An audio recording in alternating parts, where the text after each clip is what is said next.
сіздерден ким болуп алсын дарат алып, даратты толық алса, сумма яқул айта тұрған болса, андан кейін мындай деп дарат алып біттіңіз да. Ашхаду ан ла илаха иллаллах ва ашхаду анна Мухаммадан абдуху ва расулу.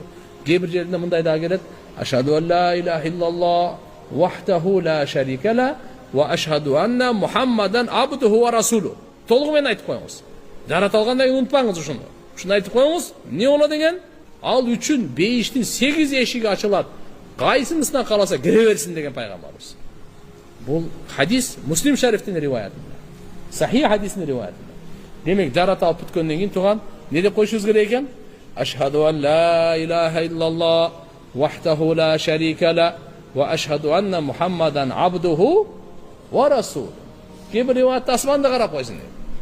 Не деп койсун? Асманды карап айтып койсун. Бейиштин 8 эшиги, 1 эшик эмес, 8 эшик